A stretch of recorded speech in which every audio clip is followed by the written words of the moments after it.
因为风台花莲的饭店有到城拢退房咯，有旅客本地今仔要离开花莲，也毋过无请通坐，只好继续留伫花莲。花莲山区的民众嘛已经先紧急撤离，有的人是去找亲情，有的人住饭店，有的人就困伫国小教室。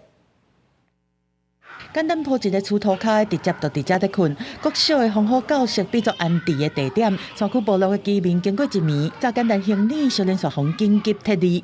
像我的话都是怎么讲？带一套吧，这样子。有时候就是没有下雨的话，就赶快上去拿东西下来。我们准备义务是3套，大概2、3天左右。对，因为那个台风真的转得太慢了。都是因为风台3度2已经一步一步愈来愈近，尤其初一的透早，先急转做强烈风台，花莲县和平、中德、秀林等9个所在的村民，有上千人拢从有风险撤离。风台作业嘛爱赶工，工区的船只瓦港白甲加盐，嘛用炸油所用来炸大水茶。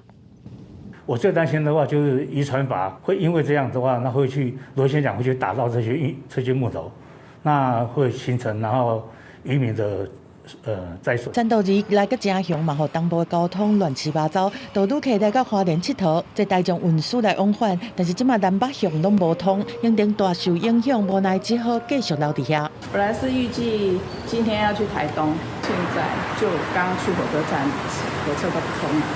就只能被关在这里啦。目前已经超过90%以上退订的状况，目前仅存的这个订房率大约2%到3%。除了旅客加减在海，今年小连续拄到地动加上风台，重创花莲的观光。这摆佫拄到强烈风台，当地旅社、饭店业者即件收落来生意会佫较歹。